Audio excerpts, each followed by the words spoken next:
নমস্কার, ঈশান Bangla prime time খবরে আপনাদের স্বাগত জানাই। সঙ্গে রয়েছি আমি জুইপাল। প্রথমে দেখে নিচ্ছি আজকের প্রাইম টাইম শিরোনাম।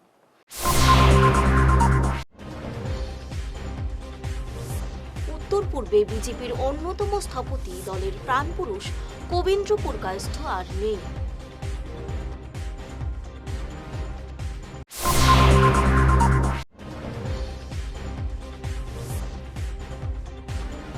হাইলাকান্দি জেলা আদালতে ইমেইলে বোমাতঙ্ক।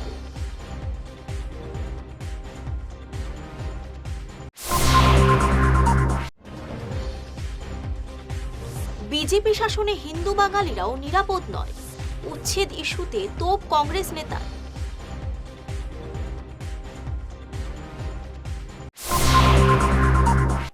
এবারে যাচ্ছি বিস্তারিত খবরে। উত্তর পূর্বে বিজেপির অন্যতম স্থপতি দলের প্রাণপুরুষ কবীন্দ্র পুরকায়স্থ আর নেই। আজ সকাল 11:45 শিলচর মেডিকেল কলেজ হাসপাতালে তিনি শেষ নিঃশ্বাস ত্যাগ করেন। বয়স হয়েছিল 95 বছর। গত 7 দিন থেকে তিনি মেডিকেলে ভেন্টিলেশনে চিকিৎসাধীন ছিলেন। আজ তার মৃত্যুর খবর ছড়িয়ে পড়তেই শোকের ছায়া নেমে আসে সর্বত্র। কাছাড় বিজেপির পক্ষ থেকে তার মৃত্যুর খবর নিশ্চিত করে গভীর শোক প্রকাশ করা হয়েছে।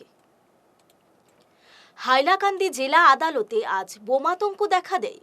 বোমা দিয়ে আদালত উড়িয়ে দেওয়ার হুমকিতে গোটা শহরে আতঙ্ক দেখা দেয়।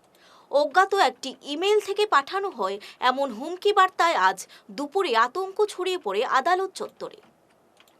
হিন্দু ও বাঙালির সুরক্ষায় দাবি করা বিজেপি সরকারের আমলেই আজ ভিটেমাটি হারানোর আশঙ্কায় দিন কাটাচ্ছেন অসংখ্য বাঙালি হিন্দু পরিবার। পাথারকান্দির বনভূমির জমিতে বসবাসকারী সাধারণ মানুষের কাছে উচ্ছেদের নোটিশ পৌঁছানোর গভীর উদ্বেগ প্রকাশ করেছেন করিমগঞ্জ জেলা কংগ্রেসের সাধারণ সম্পাদক পঙ্কজ নাথ। আসামে বিজেপি সরকার সিএর মাধ্যমে বাঙালি হিন্দুদেরকে যারা বাংলাদেশ থেকে এসেছেন তাদের সুরক্ষার কথা বলেছিল। তো আশ্চর্যজনকভাবে আমরা দেখতে পাচ্ছি পাতারকান্দি বিধানসভা সমষ্টিতে বাঙালি হিন্দু পরিবারকে যারা ফরেস্ট ল্যান্ডে বসবাস করেন তাদের সমস্যার সমাধান না করে তাদেরকে উচ্ছেদের নোটিশ দেওয়া হচ্ছে। এবং এটা প্রমাণিত যে আজকের দিনে বিজেপি শাসনে বাঙালিরা যে সুরক্ষিত নয় এবং তাদের সমস্যা সমাধানে ব্যর্থ এই সরকার। এবং শুধু তাই নয়, বিজেপির পাতারকান্দির মনোনয়ন প্রত্যাশী এমসি দাসের আত্মীয় স্বজনকেও নোটিশ ধরিয়ে দেওয়া হয়েছে। এবং তা হচ্ছে সেখানকার জনপ্রতিনিধি, যেন এই বাঙালির ভোটে নির্বাচিত হয়ে জনপ্রতিনিধি হয়েছেন, তিনি বাঙালির সমস্যার সমাধান না করে তিনি বাঙালিদেরকে আরো সমস্যায় ফেলছেন। এবং এটাই হচ্ছে বিজেপির আসল চরিত্র। এবং কৃষ্ণেন্দু পাল, যিনি সেখান থেকে বাঙালি ভোটে নির্বাচিত হয়েছেন, তিনি শুধু মুখ্যমন্ত্রী আর প্রধানমন্ত্রীকে যশস্বী প্রধানমন্ত্রী যশস্বী মুখ্যমন্ত্রী বলে তেলমর্দন করতে ব্যস্ত, কিন্তু পাথারকান্দি বরাক উপত্যকার মানুষ আজ পর্যন্ত তৃতীয় চতুর্থ শ্রেণীর চাকরির ক্ষেত্রে ওনার কোনো যে বঞ্চিত হচ্ছে সেই ব্যাপারে ওনার কোনো পদক্ষেপ নিতে আমরা দেখিনি। কার্বি আংলংয়ে 2 জন বাঙালি হিন্দু যুবককে পুড়িয়ে হত্যা করা হয়েছে, তাদের বিরুদ্ধে ওনাকে কোনো ভূমিকা নিতে আমি দেখিনি।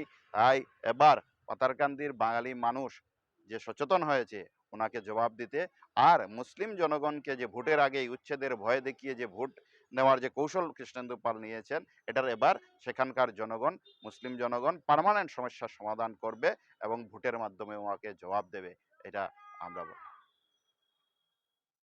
ভেনেজুয়েলার উপর মার্কিন আগ্রাসনের প্রতিবাদে শিলচরের রাস্তায় নামল এসইউসিআই। ট্রাম্প প্রশাসনের দাদাগিরি এবং প্রেসিডেন্ট নিকোলাস মাদুরাকে অন্যায়ভাবে গ্রেফতারের বিরুদ্ধে তীব্র ধিক্কার জানালো বামপন্থী এই সংগঠনটি।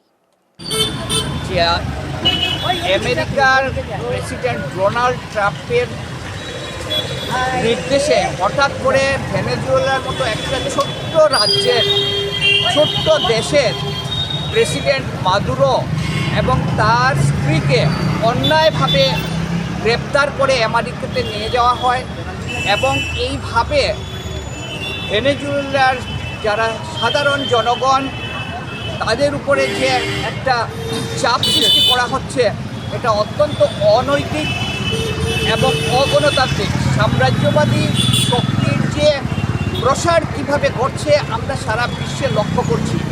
আমরা দেখছি প্রথমে সেই ইসরায়েলের প্যালেস্টাইনের উপরের আক্রমণ, গাজার নিরীহ মানুষের প্রতি হত্যা, সেখানেও পরোক্ষভাবে ট্রাম্পের একটা মদত ছিল। আমরা দেখছি পৃথিবীতে পুতিন, যে রাশিয়া একটা অতীতে সমাজতান্ত্রিক দেশ বলে পরিচিতি ছিল, আজকে সেও একটা সাম্রাজ্যবাদী দেশের রূপ দিয়েছে এবং ইউক্রেনের উপরের যে আক্রমণ, এটাও আমরা অত্যন্ত ধিক্কার জানাই। কিন্তু তাই নয়, সারা পৃথিবীতেই একটা অস্থিরতা সৃষ্টির চেষ্টা আমেরিকা করছে। এই যে ভেনেজুয়েলার উপরে যে আক্রমণ বা আগ্রাসন, বিভিন্ন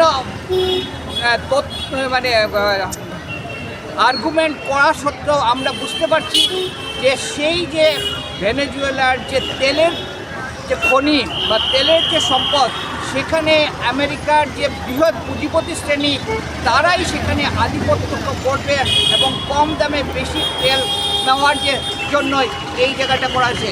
আমরা এই আগ্রাসন এবং এই সাম্রাজ্যবাদী যে আক্রমণ করেছেন ট্রাম্প, তীব্র ধিক্কার জানাই, প্রতিবাদ জানাই। আমরা অবিলম্বে সেই দেশের গণতন্ত্রটা ফিরিয়ে আনার আবেদন করছি। মাদুরো এবং তার স্ত্রীকে নিঃশর্তভাবে তাদের মুক্তি দেওয়া হোক এবং তাদের সসম্মানে তাদের দেশে ফিরিয়ে দেওয়া হোক। এসইউসিআই কমিউনিস্ট দল। এবারে খবরে নিচ্ছি সামান্য বিরতি। ঈশান বাংলা নিউজের বিশাল দর্শক ভিত্তির সঙ্গে যুক্ত হয়ে তাৎক্ষণিক পৌঁছে যান হাজার হাজার গ্রাহকের কাছে। কেবল টিভি, ইউটিউব এবং সোশ্যাল মিডিয়ায় একযুগে আপনার ব্যবসার ব্যাপক প্রচার। শক্তিশালী বিজ্ঞাপন দিন, আকর্ষণীয় ভিডিও তৈরি করুন আর সবাইকে জানিয়ে দিন আপনার উপস্থিতি আবশ্যক। নম্বর 1 ঈশান বাংলা নিউজ, যেখানে খবরের বিশ্বস্ততা আপনার প্রচারের শক্তি। নির্বাচন যত এগিয়ে আসছে, বরখোলা বিধানসভা কেন্দ্রের রাজনৈতিক সমীকরণ ততই চমকপ্রদ হয়ে উঠছে। দীর্ঘদিন জনসংযোগ আর মঠ পর্যায়ের প্রস্তুতির পর এবার সরাসরি প্রদেশ কংগ্রেসের দ্বারে কড়া নাড়লেন উত্তর বরখোলার প্রাক্তন জেলা পরিষদ সদস্য তথা জনপ্রিয় যুবনেতা জহুরুল ইসলাম বরভূঁইয়া। আজকে আমরা এখানে এসেছি আসাম প্রদেশ কংগ্রেস অফিসে। আমাদের কংগ্রেস মনোনয়নের জন্য আমরা আবেদনপত্র জমা করেছি। আমরা সবাই এখানে আমার সঙ্গে আমার ভাই বন্ধু সবাই এসেছেন। আমি আশাবাদী দল আমাকে মনোনয়নপত্র দেবে এবং আমরা বরখোলা সমষ্টি থেকে জয়ী হয়ে সেটা করব। রাষ্ট্রীয় স্বয়ংসেবক সংঘের শতবর্ষ পূর্তি উপলক্ষে শিলচর শহরের হাইলাকান্দি রোডের একটি বিবাহ ভবনে গতকাল সন্ধ্যায় এক বর্ণাঢ্য হিন্দু সম্মেলন অনুষ্ঠিত হয়। বিভিন্ন মঠ, মিশন এবং সামাজিক সংগঠনের প্রতিনিধিদের উপস্থিতিতে অনুষ্ঠানটি এক মিলন মেলায় পরিণত হয়। আজকের এই সভার সভাপতি শ্রী অসিত পুরকায়স্থ মহাশয়, সভার প্রধান বক্তা শুভাংশু শেখর ভট্টাচার্য মহাশয়, পান্ত প্রচারিকা শ্রীমতী বেদান্তিনো নির্বিচার্যমেকং যং ব্রহ্ম শব্দেন বিনির্দিশন্তে। অগোচর যাকে ব্রহ্ম বলেন, শিব সম্প্রদায় যাকে শিব নামে স্তুতি করেন, বৈষ্ণব সম্প্রদায় যাকে বিষ্ণু বলে থাকেন, বুদ্ধ এবং জৈনরা যাকে অকাল শান্তা বলে আখ্যায়িত করেন, কোন কোন সম্প্রদায় তাকে স্বামী, পিতা, মাতা বলে সম্বোধন করেন। তিনি এক জগদীশ, এক ঈশ্বর। ঈশ্বর এক এবং অদ্বিতীয়, এক ব্রহ্ম, দ্বিতীয় না। ইতিমধ্যে আমরা দেখেছি, কালকেও দেখেছি যে সুপ্রিম কোর্ট যেখানে দিল্লি দাঙ্গার জন্য বেল পিটিশন যেটা মুভ হয়েছিল, ওখানে দুজনকে, বিশেষ করে যারা মূল কারিগর ওই আন্দোলনের, যেখানে 50 থেকে অধিক প্রাণ হারিয়েছে, এই দুজনকে যখন বেল দেওয়া হয়নি, তখন দেখা যায় যে জওয়াহরলাল নেহরু ইউনিভার্সিটিতে কালকে সন্ধ্যাবেলা ছাত্ররা মোদিজি এবং স্বরাষ্ট্রমন্ত্রী অমিত জি যে কবর খুদেগি, মোদি তেরি কবর খুদেগি, অমিত শাহ তেরি কবর খুদেগি, এই স্লোগান দিচ্ছে। আর এই স্লোগান দেওয়ার যারা দিচ্ছে এরা প্রত্যেকে হিন্দু। দুজন যাদের মিল হয়নি এর মধ্যে যে উমর খালিদের যে পার্টনার পত্র পত্রিকা এবং সংবাদ মাধ্যমে আমরা দেখতে পাচ্ছি। এখন সোশ্যাল নেটওয়ার্কের সময় আমরা ফেসবুক খুললে কিংবা মোবাইল হাতে নিলেই দেখি যে উমর খালিদের যিনি পার্টনার উনি একজন বঙ্গ সন্তান, হিন্দু সন্তান। উনি আবার প্রোটেস্ট করছেন।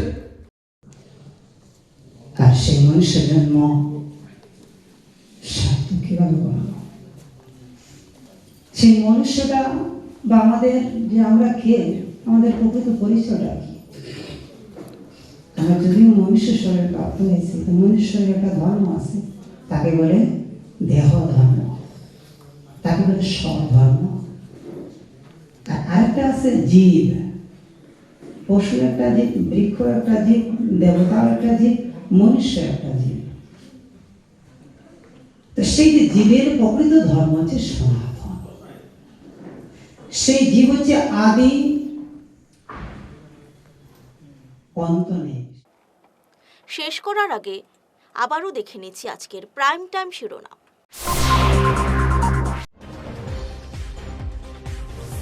উত্তর পূর্বে বিজেপির অন্যতম স্থপতি দলের প্রাণপুরুষ কবীন্দ্র পুরকায়স্থ আর নেই।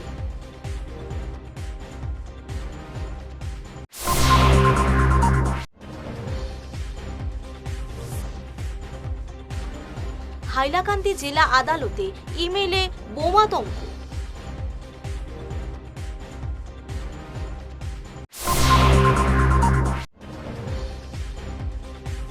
বিজেপি শাসনে হিন্দু বাঙালিরাও নিরাপদ নয়, উচ্ছেদ ইস্যুতে তোপ কংগ্রেস নেতা।